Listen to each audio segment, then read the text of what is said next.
Assalomu alaykum, hurmatli talabalar. Bugun sizlar bilan demak, falsafada ong muammosi, falsafiy antropologiya, ya'ni inson falsafasi haqida gaplashib o'tamiz.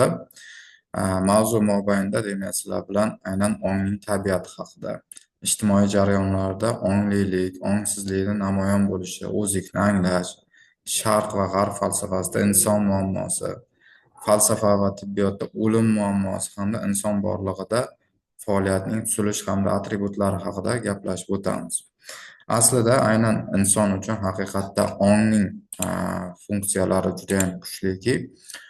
Ong bu nima deydigan bo'lsak, ong bu aslida inson psixik faoliyatining oliy shakli hisoblanadi va bu faqatgina insonga xos bo'lgan tushuncha sifatida izohlanadi.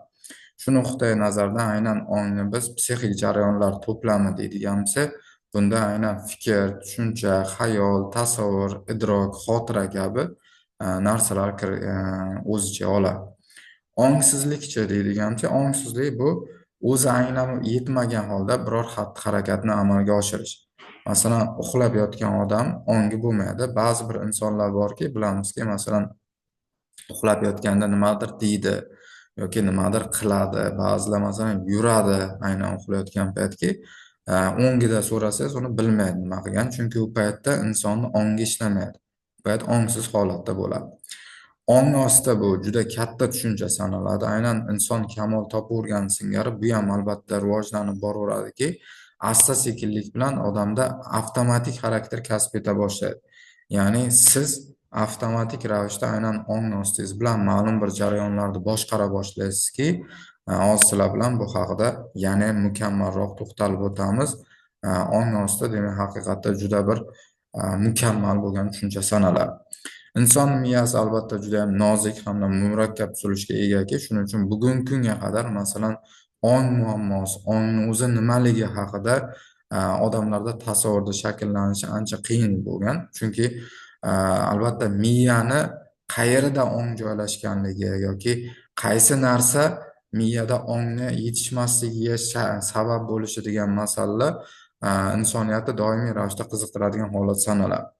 Normal funksional faoliyat yuritayotgan miyada albatta ijtimoiy munosabatlarda ham yaxshi bo'ladi va ongi ham yaxshi shakllangan bo'ladiki, shuning uchun ba'zi bir masalan insonlarni kuzatadigan bo'lsak, ongi yaxshi shakllangan insonlar ijtimoiy munosabatlarga yaxshi qo'shilib ketadi, odamlar bilan munosabati ham yaxshi bo'ladi va muloqotida ham ravon bo'ladiki, ba'zi bir insonlarda esa aynan mana shu ong yetishmasligi yoki tanqisligi natijasida ijtimoiy munosabatlarda ham nofaol va qaysidir ma'noda kundalik hayotida ham ko'plab ong bilan bog'liq muammolarga duch keladigan shakllanadi.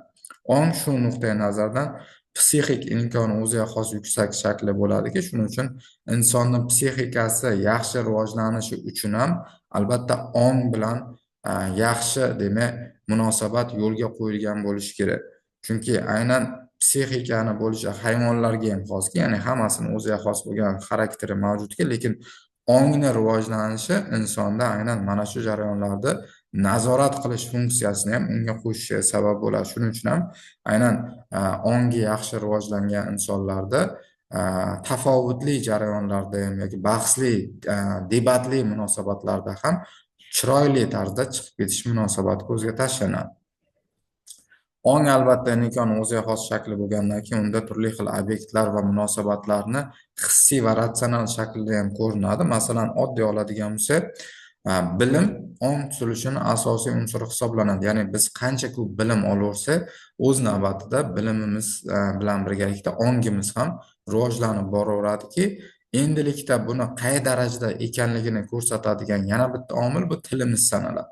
Ya'ni ongimizda qay darajada rivojlanganligini ko'rsatish uchun albatta tilimiz bunga vositachi hisoblanadi.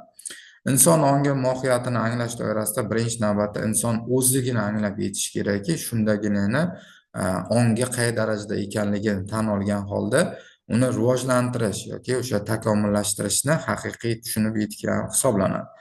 Yashashdan maqsadni tushunib yetish ham muhim omil sanaladiki, chunki ongni harakat qilishga undovchi narsa bu maqsad hisoblanadi. Agar inson maqsadi yo'lda harakat qilayotganini ong anglab yetadigan bo'lsa, u yanada faolroq harakatni tashkillashtirishga harakat qiladi. hamda hayotni muhim mazmunini anglab tushunib yetish ham ongni yangicha bo'lgan harakatlarga undaydiki, chunki masalan ba'zi bir insonlar bo'ladi, o'zini faoliyatini yangi yo'nalishga boshlashga yoki yangitdan hayotini boshlashga harakat qilayotgan payti ongi ham hammasini noldan boshlashga tayyor turadiki, barcha narsani unutish va yangicha yo'nalishda harakatni boshlashda ham aynan ongning o'rni keng hisoblanadi.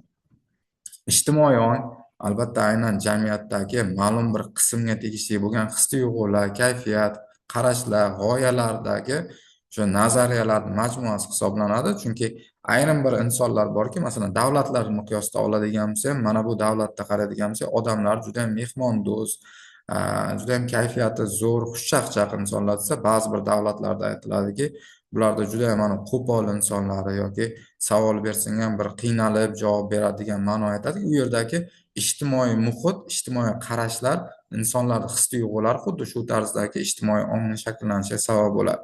Shu nuqtai nazardan albatta ijtimoiy ong vorislik darajasi ham ega bo'ladiki, ya'ni bu degani mamlakat rivojlanavergani singari ham, lekin baribir ham mana shu qonuniyatlar natijasi davlatdagi jarayon shu tarzda davom etaverishi mumkin. Qachonki bunga qandaydir tashqi ijtimoiy ta'sir etilmasa va ijtimoiy voqeliklar aks etayotgan davrda ma'lum bir qonuniyatlarga ham bo'ysunadiki, chunki bu qonuniyatlar aynan aholi orasida ham ma'lum bir narsalarni taqiqlash yoki ma'lum bir narsalarga ruxsat berish jarayoni ham kelishi mumkinki, shu nuqtai nazardan albatta ijtimoiy ong davlat tomonidan ham ma'lum bir nima deydi, yo'nalishga solinishi mumkin. Shu nuqtai nazardan albatta ijtimoiy ongni bir qancha shakllari bor. Unga falsafiy, axloqiy, diniy, estetik, siyosiy va huquqiy ong shakllari kabi turlarga uni bo'lishimiz mumkin bo'ladi. Individual ong albatta muayyan guruhga yoki muayyan shaxsga, muayyan elatga, millatga tegishli bo'lgan ayrim bir shaxslarni ongi hisoblanadi. Bunda demak o'sha voqelik va real borliqdagi holatlarga nisbatan ma'lum bir shaxsni ongida uni individual ongi aks etadi. Va mana shu ong aks etishi natijasi o'zining shaxsiy fikrini bildirish yoki shaxsiy harakatini amalga oshirishiga u sababchi bo'ladi. Ayrim shaxslarning ongida davr, sinf, millat yoki mana shu bilan bog'liq bo'lgan sharoitlarda vujudga keladigan shu ma'naviy dunyosi ham ko'zga tashlanadiki, shuning uchun ba'zi bir shaxslar haqida gapirgan paytimizda oilada bitta mana shu shaxs boshqacharoq, mana shuni ongi boshqacharoq degan ma'no aytayotgan paytimiz uni albatta ma'naviy dunyosi butun oilani ijtimoiy ongidan ajralib turadigan uni individual ongi o'zgacha ekanligidan dalolat beradi. Ijtimoiy hayotda tadqiq etayotgan paytimiz albatta tarixda ma'lum bir shaxslarni rolini aniqlash yoki o'sha ta'lim-tarbiya jarayonlarini ko'rsatish jarayonida ham albatta individual ongning o'rni katta bo'ladiki, har bir inson albatta o'zini muayyan bir pozitsiyasini bildirish uchun birinchi navbatda o'zini individual ongiga quloq soladiki, individual ong esa uni muayyan bir yo'nalishda harakatini, yo'nalishini ta'minlab beradi. Ijtimoiy ong bilan individual ong o'rtasida albatta farqli jihatlar bor. Ijtimoiy ongning sohibi, o'sha subyekti alohida individ bo'lib, ijtimoiy ongning subyekti sifatida qatnashadi. Ijtimoiy ongning subyekti esa jamiyat hisoblanadi. Shu nuqtai nazardan masalan oladigan bo'lsak, albatta individual ong bilan ijtimoiy ong qaysidir ma'noda bir-biriga bog'liq jarayon, chunki individual onglar umumlashgan holda ijtimoiy ongni tashkil etadi. Ijtimoiy ong aynan ijtimoiy voqealarni muayyan bir qonuniyatlar asosiga yo'lga tushirilishiga, ma'lum bir individuallarning qo'shilishi natijasiga tashkil etilishini ko'rishimiz mumkin bo'ladi. Individual ong sohiblari esa ayrim bir sohada ijtimoiy ongdan o'zib ketishi, ba'zida ortda ham qolib ketishi mumkinki, ya'ni ijtimoiy ong deganda hamma bir xil ongda bo'lmaydi. Ba'zilari oldinlab ketadi, ba'zilari esa ortda qoladi. Shuning uchun kimdir masalan ijtimoiy guruhdagi sardor bo'ladigan bo'lsa, kimdir esa eng oxirgi safda yuruvchi, demak o'sha ortda tortuvchi shaxs ham hisoblanib qolishi mumkin. Shu nuqtai nazardan albatta voqelikni aks ettirish darajasiga ko'ra biz ijtimoiy ongni odatiy va nazariy ongga bo'lamiz. Odatiy ong bu hayotiy tajriba natijasi oddiy xulosalar, qarashlar yoki kishilarning kundalik hayotidagi voqealar bo'yicha beradigan tushunchasi sanaladi. Shuning uchun ba'zi bir insonlar borki, masalan, gapirayotgan payti man ko'chadan hayotda o'rganganman, ya'ni odatiy hayotdagi o'rgangan bilimlar natijasida gapiradi. Nazariya ong esa aynan nazariyotchilar, olimlar tomonidan ishlab chiqilgan nazariyalar, ilmiy bilimlar bo'yicha shakllanadigan ong hisoblanadiki, bu ma'lumot, bu ongga ega bo'lgan shaxs hech qachon o'zi odatiy egallagan fikrlar bo'yicha gapirmaydi. Chunki u ilmlarni egallab olgan va har bitta egallagan ilmi bo'yicha uni nazariyasi mavjudki, shuning uchun nazariy ongga ega bo'lgan shaxs albatta odatiy ongga ega bo'lgan shaxsdan ko'ra ancha asosliroq va foydaliroq ilmlarni gapirishiga sabab bo'ladi. Shu nuqtai nazardan biz demak, imkon qadar aynan odatiy ongdan ko'ra ko'proq nazariy ongga asoslangan holda faoliyat yuritadigan bo'lsa, biz uchun albatta demak kundalik hayotimizda foydali amaliyotlarga sabab bo'ladi.